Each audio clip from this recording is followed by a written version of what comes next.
میں بہک سکوں یہ مجال کیا، میرا رہنما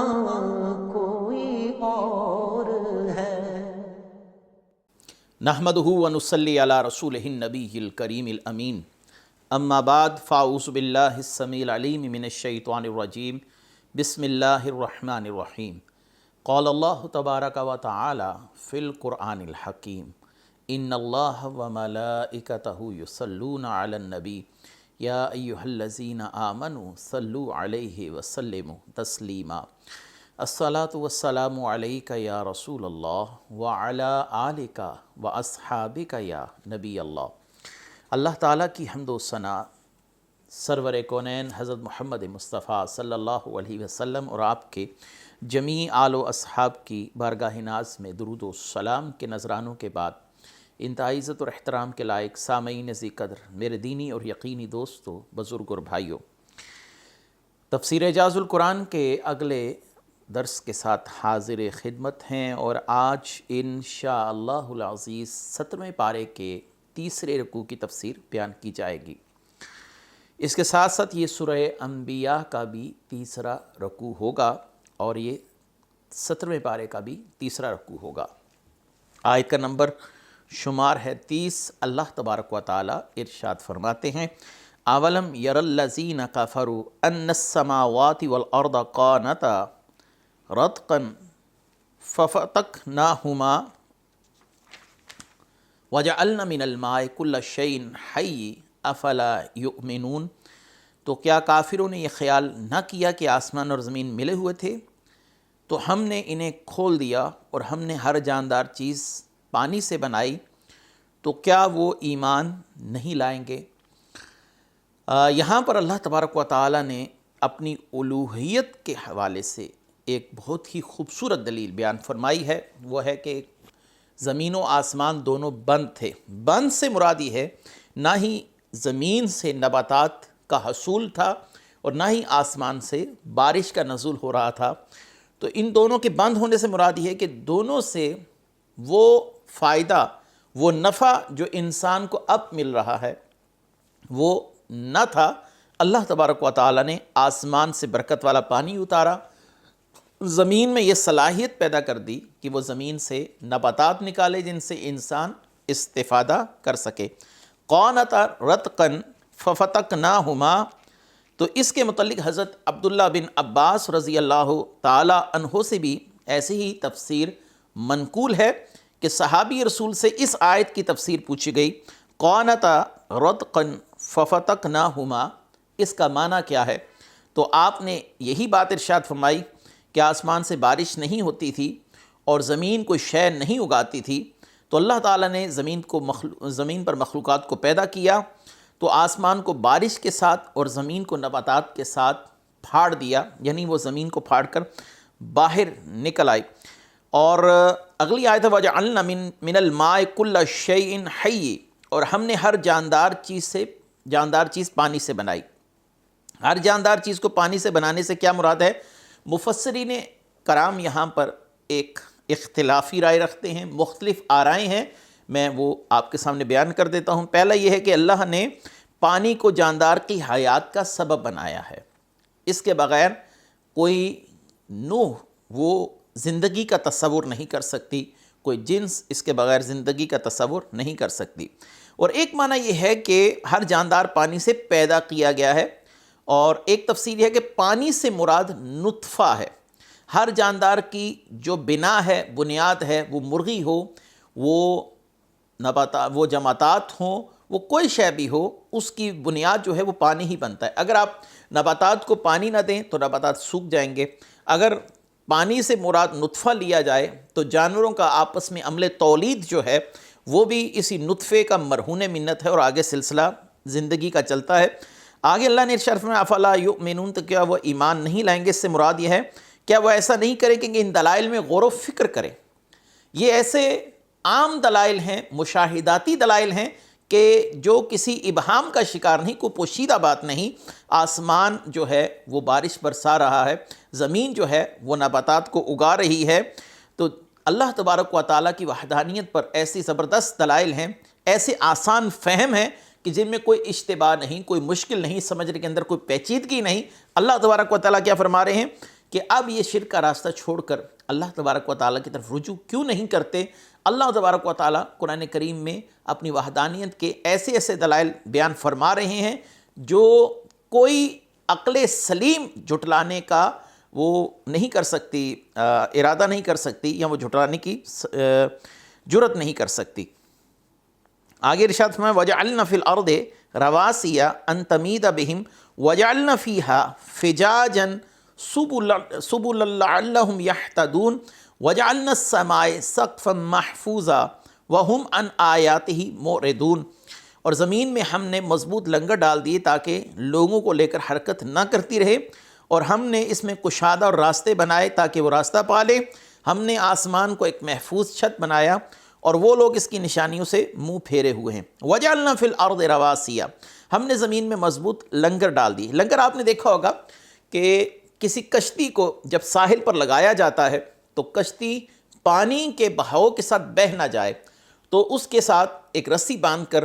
ایک لنگر لگا دیا جاتا ہے، ایک وزن جو ہے اس کے ساتھ اس کو رکھ دیا جاتا ہے تاکہ کشتی جو ہے وہ اپنی جگہ پر کھڑی رہے،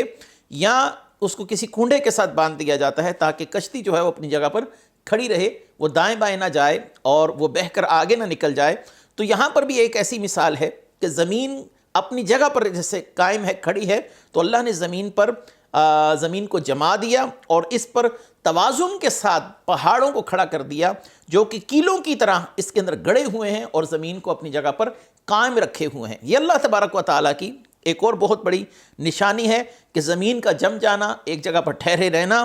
غیر متوازن حرکت نہ کر سکے، لوگ اس پر سکون و آرام سے چل سکیں، یہ اللہ کی زبردست نشانیاں ہیں۔ دیکھیے زمین گول ہے، زمین کی جو صورت ہے وہ جدید سائنسی تحقیقات کے مطابق جو ہے وہ گول ہے۔ اب زمین کی ہر اطراف میں انسان بستے ہیں، چاہے وہ زمین کا اوپر والا حصہ ہو، چاہے وہ زمین کے دائیں بائیں ہو، چاہے وہ زمین کے نیچے ہو۔ یہ بھی زمین کے اندر ایک کشش ثقل اللہ تعالیٰ کی بہت بڑی نشانی ہے کہ جو لوگ زمین کے دائیں بائیں رہ رہے ہیں اور جو زمین کے نچلے حصے پر رہ رہے ہیں، وہ اسی کشش ثقل کی وجہ سے زمین کے ساتھ جڑے رہتے ہیں۔ یہ نہیں کہ کوئی زمین گول ہے اور جو لوگ نیچے کی طرف ہوں وہ فضا میں معلق ہو جائیں، اڑ جائیں اور زمین پر قائم نہ رہ سکیں۔ یہ اللہ کی بڑی نشانی ہے۔ آج سائنس بھی ورطہ حیرت میں ہے، یہ کیسے ممکن ہے کہ زمین ہوا کے اندر معلق ہے اور لوگ اس پر جو رہ رہے ہیں وہ بھی اطراف میں نہیں گرتے یا ان کو ہوا میں معلق ہوتے نہیں دیکھا گیا۔ یہ زمین کی کشش ثقل ہے، پاور آف گریویٹی جس کو کہا جاتا ہے، یہ ہے۔ یہ بھی اللہ تعالیٰ کی بہت ہی عظیم نشانیوں میں سے ہے کہ انسان ہو، عمارات ہوں، نباتات ہوں، جمادات ہوں، سب زمین پر قائم ہے، اور کسی شخص کو یہ تک محسوس نہیں ہوتا کہ ہم زمین کے آڑے حصے میں رہ رہے ہیں، ترچھے حصے میں رہ رہے ہیں، ہم زمین کے نچلے حصے میں رہ رہے ہیں اور ہم گرتے کیوں نہیں ہیں۔ اور یہ دیکھیے کہ زمین کو اللہ تعالیٰ نے ہر طرف سے آسمان کے ساتھ گھیرا ہوا ہے۔ وَجَعَلْنَا السَّمَاءَ سَقْفًا مَحْفُوظًا، اور ہم نے آسمان کو ایک محفوظ چھت بنایا، یعنی اللہ نے آسمان کو گرنے سے محفوظ چھت بنایا۔ اور کافروں کا حال یہ کہ وہ آسمانی کائنات، سورج، چاند، ستارے اور اپنے افلاک میں ان حرکتوں کی کیفیات اور اپنے اپنے مطالعہ سے ان کے طلوع اور غروب اور ان کے احوال کے عجائبات جو عالم کو بنانے والے کے وجود پر دلالت کرتے ہیں ان سے اعراض کیے ہوئے ہیں۔ کتنی بڑی نشانی ہے۔ آپ بغیر ستونوں کے چھت کھڑی نہیں کر سکتے، پہلے آپ دیواریں کھڑی کرتے ہیں، اس کے اوپر پھر آپ چھت کھڑی کرتے ہیں، یا پہلے ستون بنائے جاتے ہیں پھر اس کے اوپر چھت کھڑی ہوتی ہے۔ یہ ایک ایسا تجربہ ہے، یہ ایک ایسا مشاہدہ ہے کہ عقلاً اس میں کوئی استحالہ نہیں کہ زمین کے اوپر جو چھت ہے، آسمان، وہ بغیر ستونوں کے کھڑا ہے، وہ زمین پر آ کر نہیں گرتا۔ یہ اللہ تعالیٰ کی بہت بڑی نشانی کہ اللہ نے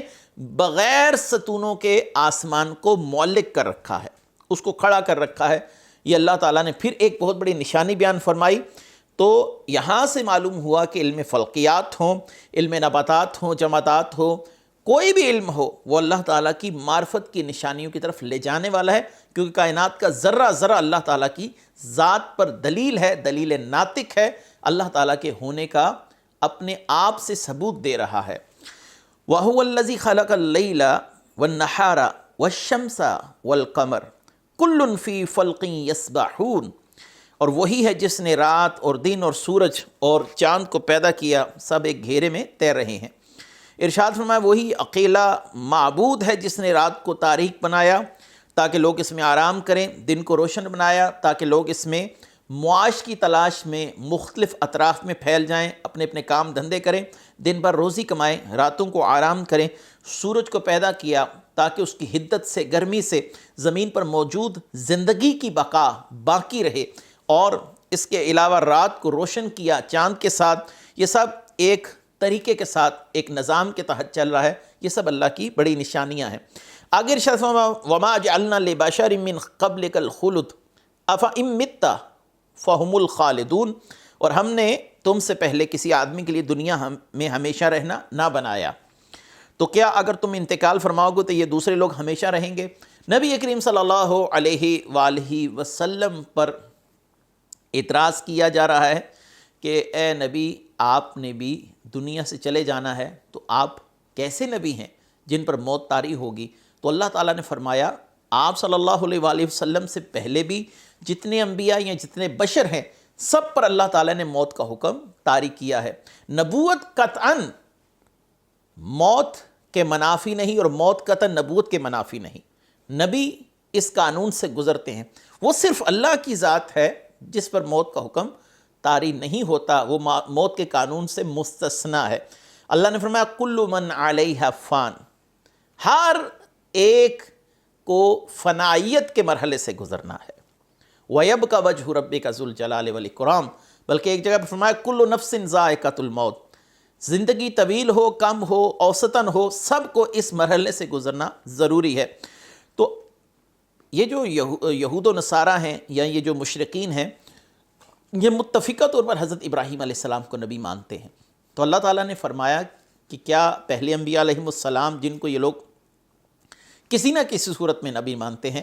تو کیا وہ موت کے اس مرحلے سے نہیں گزرے؟ یقیناً گزرے ہیں۔ اور ساتھ ہی فرمایا محبوب صلی اللہ علیہ وآلہ وسلم، یہ آپ کی موت کی خوشیاں جو منا رہے ہیں کہ آپ نے ایک نہ ایک دن چلے جانا ہے، اور ممکن ہے نعوذ باللہ آپ کا مشن رک جائے، تو اللہ تبارک و تعالیٰ نے فرمایا موت کے قانون سے تو استثناء ان کو بھی حاصل نہیں ہے، موت کے قانون سے تو ان کو بھی گزرنا ہے۔ یہ کس بات کی خوشیاں منا رہے ہیں؟ موت ان پر بھی طاری ہوگی، موت کے قانون کا اطلاق ان لوگوں پر بھی ہے، تو لہٰذا ان کو خوشیاں منانے کی ضرورت نہیں ہے، اس سے وہ کبھی بھی چھٹکارا نہیں پا سکیں گے، بلکہ موت ان کے لیے زیادہ تکلیف دہ ہے، کیونکہ یہ اللہ کے انکاری ہیں، اور اس کے بعد جو ان کے لیے مراحل ہیں قبر کی زندگی میں یا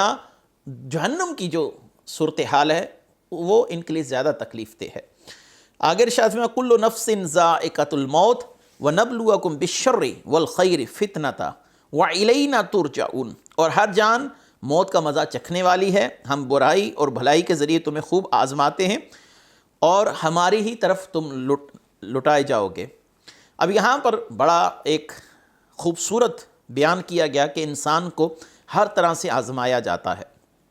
کبھی بیماری کے ذریعے، کبھی فقر کے ذریعے، کبھی کسی پریشانی کے ذریعے، کہ انسان اس میں اپنے رب کے راستے پر استقامت رکھتا ہے، یا ان پریشانیوں سے ڈاواڈول ہو کر اور متزلزل ہو کر کسی اور جانب نکلتا ہے۔ تو اس حوالے سے نبی کریم صلی اللہ علیہ وسلم کی ایک اور حدیث مبارکہ سماعت کیجیے۔ یاد رکھیے کسی انسان پر آزمائشوں کا آنا یہ اس وجہ سے بھی ہو سکتا ہے کہ وہ اللہ تعالیٰ کا محبوب بندہ ہو، اور اللہ تعالیٰ اس کے صبر کرنے کے بعد اس کو اس مقام و مرتبے پر لے جائیں جو اللہ تبارک و تعالیٰ نے اس کے لیے مقدر کر رکھا ہے، کیونکہ بسا اوقات انسان عبادات سے اس مقام و مرتبے پر نہیں پہنچ پاتا جو اللہ تعالیٰ نے اس کے لیے مقدر کیا ہے، تو اللہ تعالیٰ اس پر بیماریاں، آزمائشیں، قحط سالی، تنگی یا کوئی بھی ایسا معاملہ جو اس کے لیے ایک آزمائش کا سبب بنتا ہے، وہ اس پر طاری کر دیا جاتا ہے۔ میں اب آپ کو ایک اور روایت بھی بتا دوں کہ ایک اور روایت کا مفہوم یہ ہے کہ جب انسان اپنے کسی محبوب بندے پر آزمائش طاری کرتا ہے تو وہ بندہ اپنے رب کو گڑ گڑا کر پکارتا ہے، تو اللہ تبارک و تعالیٰ کو اس کا گڑ گڑانا پسند آتا ہے۔ اللہ تبارک و تعالیٰ جبریل علیہ السلام سے فرماتے ہیں کہ اس کی مصیبت کو دور نہ کیا جائے، اس کی مشکل کو حل نہ کیا جائے، کیونکہ اس کا پکارنا مجھے پسند آتا ہے۔ جب یہ مجھے پکارتا ہے، میرا نام لیتا ہے، تو یہ مجھے اچھا لگتا ہے، اور اگر میں نے اس کی حاجت پوری کر دی تو پھر یہ مجھے پکارنا چھوڑ دے گا۔ تو اللہ تعالیٰ کی طرف سے آزمائشوں میں مختلف مصلحتیں، مختلف حکمتیں ہوتی ہیں۔ بعض لوگوں پر تکالیف ان کے گناہوں کے سبب آتی ہے، یعنی انہوں نے اللہ تبارک و تعالیٰ کی نافرمانیاں کی، اللہ تبارک و تعالیٰ نے انہیں دنیا میں کسی عذاب میں مبتلا کر دیا۔ اب یہاں پر ایک سوال ضرور اٹھے گا کہ کسی شخص کو یہ کیسے پتہ چلے گا مجھ پر اللہ کا عذاب آیا ہے یا میں اللہ کی طرف سے کسی آزمائش سے گزر رہا ہوں، کیونکہ یہ دو الگ الگ چیزیں ہیں، لیکن صورتحال ایک جیسی ہی ہوتی ہے، یعنی بیماری آ گئی، کوئی تکلیف آ گئی، کوئی پریشانی آ گئی، کوئی حادثہ جو ہے وہ انسان کے ساتھ ہو گیا، تو ان دونوں صورتوں میں انسان کو یہ کیسے پتہ چلے گا کہ اللہ کی طرف سے مجھ پر آزمائش آئی ہے یا اللہ کی طرف سے مجھ پر عذاب آیا ہے؟ تو یہ سوال سیدنا علی کرم اللہ وجہ الکریم سے بھی کیا گیا کہ آزمائش اور اللہ کے عذاب میں ہم فرق کیسے کر سکتے ہیں؟ تو حضرت علی رضی اللہ تعالیٰ نے فرمایا کہ جو اللہ کی طرف سے مسلط کی گئی تکلیف ہے، اگر وہ تکلیف تمہیں اللہ کے اور قریب کر دے تو جان لو یہ اللہ کی طرف سے تمہاری آزمائش ہے، اگر وہ تمہیں اللہ سے دور کر دے تو جان لو یہ اللہ تعالیٰ کا عذاب ہے۔ بہرحال جو تکالیف ہیں، پریشانیاں ہیں، بیماریاں ہیں، ان کے حوالے سے رسول اللہ صلی اللہ علیہ وسلم کی ایک حدیث بھی سماعت کیجئے کہ نبی کریم صلی اللہ علیہ وسلم نے ارشاد فرمایا، بے شک زیادہ اجر سخت آزمائش پر ہی ہے، اور اللہ جب کسی قوم سے محبت کرتا ہے تو انہیں آزمائش میں مبتلا کر دیتا ہے، تو جو اس کی قضا پر راضی ہو اس کے لیے رضا ہے، جو ناراض ہو اس کے لیے ناراضگی ہے۔ اگلی آیت مبارکہ ہے وَإِذَا رَأَكَ الَّذِينَ كَفَرُوا إِن يَتَّخِذُونَكَ إِلَّا هُزُوًا أَهَٰذَا الَّذِي يَذْكُرُ آلِهَتَكُمْ وَهُمْ بِذِكْرِ الرَّحْمَٰنِ هُمْ كَافِرُونَ، اور جب کافر آپ کو دیکھتے ہیں تو آپ کو صرف ہنسی مذاق بنا لیتے ہیں، کیا یہ وہ آدمی ہے جو تمہارے خداؤں کو برا کہتا ہے اور کافر رحمان ہی کی یاد سے منکر ہے؟ گزشتہ آیت میں نے آپ کے سامنے تکالیف پریشانیوں کا وہ بیان کیا، فلسفہ کیا ہے، حکمت کیا ہے۔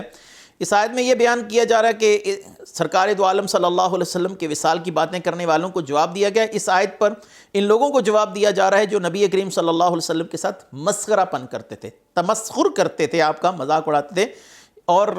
شان نزول کے حوالے سے یہ بھی بیان کیا گیا یہ آیت جو ہے وہ ابو جہل کے متعلق نازل ہوئی کہ ایک مرتبہ نبی کریم صلی اللہ علیہ وسلم تشریف لے جا رہے تھے تو ابو جہل نے آپ صلی اللہ علیہ وسلم کو دیکھ کر قہقہ لگایا،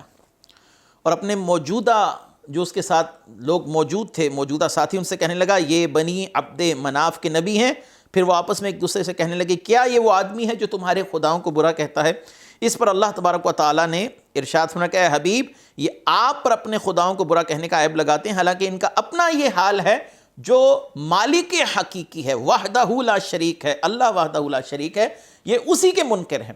اور آپ صلی اللہ علیہ وسلم سے یہ کہہ رہے ہیں کہ تم ہمارے بتوں کو نہیں مانتے، جبکہ خود یہ اللہ تبارک و تعالیٰ کا حقیقتاً انکار کرتے ہیں، اللہ تعالیٰ کو نہیں مانتے جو حقیقی طور پر مالک ہے، اس کے منکر ہیں، جبکہ آپ پر بت پرستی کے انکار کی وجہ سے تان کریں تو زیادہ تان کے سبب اپنے قاعدے کے مطابق، اصول کے مطابق تو یہ خود ہو گئے، کیونکہ جھوٹے خداؤں کے انکار پر اگر یہ آپ صلی اللہ علیہ وسلم پر تان کریں تو جو سچے خدا کا انکار کرے، جو حقیقی مالک کا انکار کرے، وہ کس حد تک مورود تان ہونا چاہیے۔ آگے ارشاد فرمایا خلق الانسان من عجل سأوریکم آیاتی فلا تستعجلون، کہ آدمی جلد باز بنایا گیا ہے، اب میں تمہیں اپنی نشانیاں دکھاؤں گا تو مجھ سے جلدی نہ کرو۔ اس کا معنی یہ ہے کہ آدمی ہر کام جلدی میں کرنے کی کوشش کرتا ہے، اس میں صبر کی کمی عمومی طور پر پائی جاتی ہے، اور یہ انسان کی اس میں شامل کیا گیا ہے فطرت کے اندر جلد بازی کا معاملہ۔